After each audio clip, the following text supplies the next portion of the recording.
দিনটা ছিল আর ৫টা দিনের থেকে একটু অন্যরকম। আজ আমার পেখম সোনার ১ বছর পূর্ণ হলো। সেই জন্মদিন উপলক্ষেই আমরা ভেবেছিলাম যে রাত ১২টার সময় একটা কেক কাট করব।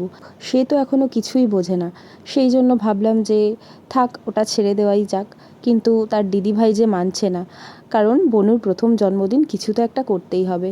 ও ঝটপট করে দুটো কাপকেককে একসাথে করে নিয়ে বনুর সামনে চলে আসলো, আর পাশে বসিয়ে নিল দুটো পুতুলকে, আর কোলে তার নিজের জ্যান্ত পুতুল।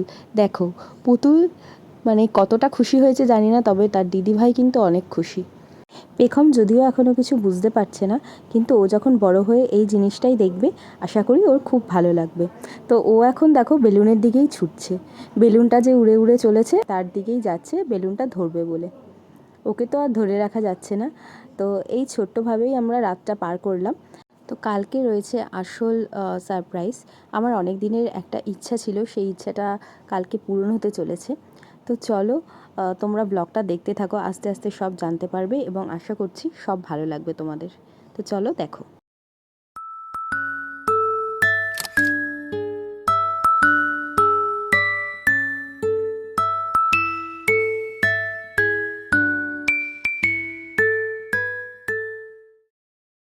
নেক্সট মর্নিং সকাল থেকে উঠেই সব কাজবাজ শুরু হয়ে গিয়েছিল। এখানে দেখো বাবু রান্না করছে সব। আর তোমাদেরকে তো বললাম যে একটা স্পেশাল সারপ্রাইজ আছে, সেটা কি তোমরা আস্তে আস্তে জানতেই পারবে। তো এখানে রান্নাঘরে মা কাকিমুনি সব জল টল ভরে সব কিছু গুছিয়ে রাখছে, আর এখানে দেখো রান্না অলরেডি স্টার্টও হয়ে গেছে। তো এই ফাঁকে সবাই যখন কাজে ব্যস্ত, আমিও ভাবলাম যে এখন পেখমকে ঘুম থেকে উঠিয়ে দেওয়া যাক, কারণ ওকেও একটু কিছু খেয়ে দিয়ে নিতে হবে সকাল থেকে। তো চলো দেখা যাক ও কী করছে। Birthday to you, happy birthday to you, happy birthday, happy birthday, happy birthday to you. শুভ জন্মদিন। আজকে তুমি এই টাইমটাতেই হয়েছিলে। হ্যাঁ হ্যাঁ হ্যাঁ, তুমি আজকে এই টাইমেই হয়েছিলে। এই দেখো, আমার ঘুম থেকে উঠেছে, এখন খাবার খাবে। আসো আসো আসো, খাবো খাবো। এই যে বসো, এই যে বললাম আমরা এখন খাবার খাবো। এই যে খাবার তুলেছি, এখন খাবার খাওয়ানো হবে। বসো বসো বসো। ওরা ঘুমই কাটছে না, খালি ঘুমিয়ে পড়ছে। ওঠো ওঠো, খাবার খাবে, ওঠো আসো। তো এই যে মামামকে আমি দুধ খাইয়ে রেডি করিয়ে দিয়েছি, আর এখন সোনাই ওর আপেল সিদ্ধটা তৈরি করছে ওকে খাওয়াবে বলে। আর মামাম এখন আমার মার কোলে বসে রয়েছে, আর দেখো চারিদিকে সব ছড়ানো ছিটানো। তো চারিদিকে কাজবাজ চলছে। এখন আমরা আস্তে আস্তে রেডি হব, আর রেডি হয়ে তারপরে বেরোবো। তো তোমরা নিশ্চয়ই অনেকক্ষণ ধরেই ভাবছো যে আমি এতক্ষণ ধরে সারপ্রাইজ বলছি, বাট কী সারপ্রাইজ সেটা তোমরা জানতে পারছো না। তো সেটাই এখন তোমাদেরকে বলবো। এখন আমরা বেরোচ্ছি একটা জায়গায় যাওয়ার জন্য। সেই জায়গাটা হচ্ছে একটা অনাথ আশ্রম। আমি ভেবেছিলাম যে আমার মেয়ের জন্মদিনের দিন আমি কিছু অনাথ বাচ্চাদেরকে একটু খাওয়াবো। যদিও সবাইকে খাওয়ানো তো আমার পক্ষে সম্ভব না, তবে আমি আমার সাধ্য মতন চেষ্টা করেছি যে কয়জন বাচ্চাকে পারবো আমি খাওয়াবো। তো সেই ইচ্ছাটা আমার পূরণ করেছে আমার ননদ আর আমার হাজবেন্ড। তো ওদের কাছে আমি সত্যিই খুব কৃতজ্ঞ। অনেক দিন ধরেই ভাবছিলাম অ্যাট লাস্ট আমার মেয়ের জন্মদিনের দিন এই ইচ্ছেটা আমার পূরণ হলো। তো আমি সত্যিই খুব খুশি। আমরা তো দেখতেই পাচ্ছ বেরিয়েই পড়েছি। তো চলো যাওয়া যাক, গিয়ে তোমাদেরকে পুরো বিষয়টা দেখাচ্ছি।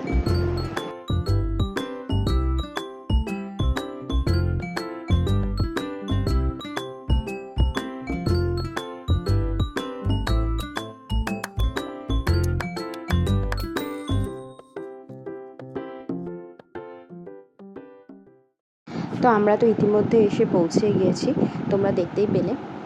আমরা গিয়েছিলাম সাহারা ঘোষপাড়া যে জায়গাটা রয়েছে সেইখানে একটা অনাথ আশ্রমে। যারা নিউ ব্যারাকপুরে থাকো তারা তো অবশ্যই জানবে যে বিটি কলেজের কাছে সাহারা ঘোষপাড়ার ভেতরে যে গলিটা, ওখানে একটা অনাথ আশ্রম রয়েছে। তো ওখানেই আমরা গেছিলাম। তো তোমরা যদি কেউ ডিটেলস অ্যাড্রেস চাও আমাকে কমেন্ট করো, আমি নিশ্চয়ই তোমাদেরকে জানিয়ে দেবো। আর এই যে গুরুজি ওকে মানে আমার মেয়েকে এখন একটু ব্লেসিংস দিয়ে দিল। আমি গিয়েই আগে গুরুজির কাছে নিয়ে গেছিলাম, যদিও এখানে অনেক গুরুজি রয়েছেন। আর এই দেখো যে ছোট ছোট বাচ্চাগুলো রয়েছে, ওদেরকে জন্যই আমরা গেছি, যেহেতু ওরা সেরকম কোনো অনুষ্ঠানে সামিল হতে পারে না, সেই জন্য আমি চেয়েছিলাম যে আমার মেয়ের জন্মদিনটা আমি তাদের সাথেই পালন করব। তো সেই মতোই যাওয়া। আর এখানে দেখো সকলে কিন্তু গৌতম বুদ্ধর আরাধনা করে, তো সেই জন্য এখানে একটা খুব বড় আর খুব সুন্দর একটা গৌতম বুদ্ধর মূর্তি রাখা রয়েছে। আর সেই জন্য আমরা একদম সামনে গিয়ে একটুখানি প্রেয়ার্স করে নিলাম। আর এই দেখো বাচ্চারা এখন থালা ঠালা মানে নিজেরাই ধুতে যাচ্ছে, কারণ ওদের ওখানে এরকমই শিক্ষা দেওয়া হয়েছে যে যে যার থালা ধুয়ে নিয়ে আসবে। এগুলো তো আর বলার কিছু নেই, প্রত্যেকটা অরফানেজেই এরকমই শিক্ষা দেওয়া হয়।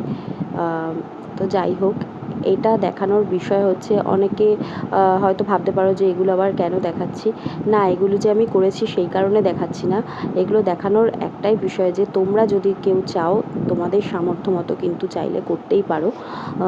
আমি যেরকম পেরেছি তোমরাও নিশ্চয়ই পারবে। তো এটাই আমার বলার যে তোমরা যে যেরকম পারো সেভাবে এসে ওদেরকে একটু সাহায্য করো, তাহলে কিন্তু ওদের মুখে একটা হাসি ফুটে ওঠে। তো চলো বাকি জিনিসগুলো দেখে নেওয়া যাক। যেহেতু এটা একটা মানে ছেলেদের আশ্রম, তো সেই জন্য এখানে সবাই ছেলে ছিল। আর এখানে দেখো আমার পেখমকে তোমরা দেখতেই পাচ্ছ, অলরেডি ও একদম ওর দাদাদের পাশে চলে গেছে, কারণ ও ওখানে গিয়ে খুবই মজা পেয়েছিল। তো মোটামুটি ওই 50 জনের মতন লোকের জন্য আমরা রান্না করে নিয়ে গেছিলাম। তো ওটাই গিয়ে আমরা ওদেরকে পরিবেশন করি। তো এখন তোমরা দেখতেই পাচ্ছ ওদেরকে খাবার দাবার দেওয়া স্টার্ট হয়ে গেছে। তো ওরা ওদের মতন খাওয়া দাওয়া করুক, আর তোমরা কিন্তু ব্লগটা অবশ্যই দেখতে থাকো। পরে কিন্তু আরও জিনিস রয়েছে, সেটাও তোমাদের সাথে শেয়ার করছি। তার জন্য তোমাদেরকে ব্লগটা পুরোটা দেখতে হবে। তো চলো তোমরা ব্লগটা এনজয় করো।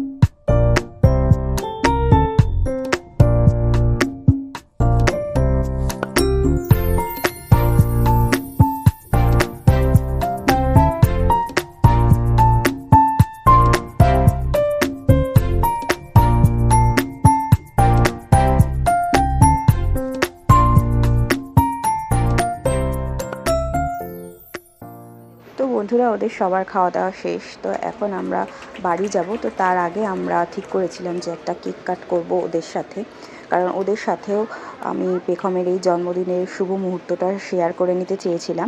তো সেই জন্য দেখো পেখমকে নিয়ে আমি ওদের সাথেই কেকটা কাট করছি। আর ওরাও কিন্তু খুব খুশি ছিল, ওরা সবাই খুবই হ্যাপি ছিল ওদের এই ছোট্ট বোনটাকে কাছে পেয়ে। তোমরা আশীর্বাদ করো যেন পেখম খুব বড় মানুষ হয় এবং ও যেন সবার মন জুড়ে থাকতে পারে। তো চলো, এই কেক কাট করে আমরা চলে গেছিলাম বাড়ির দিকে। বাড়িতে গিয়ে হয়েছিল একটা ছোট্ট অনুষ্ঠান, সেটাও তোমাদের সাথে শেয়ার করব পরের ব্লগটাতে। তো তোমাদেরকে যেতে যেতে একটাই কথা বলার, যে তোমরা যারা এই ধরনের কিছু করতে চাও তোমরা কিন্তু করতেই পারো। তোমাদের নিজেদের সামর্থ্য মতো তোমরা যেটুকু চাও সেটুকু দিয়ে তাদেরকে সাহায্য করতে পারো, আর তোমাদের এই সাহায্যটাই কিন্তু ওদের মুখে একটা ছোট্ট হাসি এনে দেবে। তো চলো এবার বাড়িতে যাওয়া যাক। আর বাড়িতে যেতে যেতে তোমাদেরকে বলি যে যারা আমার চ্যানেলটা এখনও সাবস্ক্রাইব করোনি তারা কিন্তু অবশ্যই সাবস্ক্রাইবটা করে দিও। আর যদি তোমাদের এই ভিডিওটা ভালো লাগে তাহলে অবশ্যই একটা লাইক করো আর একটা ছোট্ট কমেন্ট করে যেও, কারণ তোমাদের এই কমেন্টটাই কিন্তু আমাকে নতুন ভিডিও করতে অনেক উৎসাহ দেয়। তো চলো দেখা হচ্ছে আবার নেক্সট ব্লগে। Till then, bye by.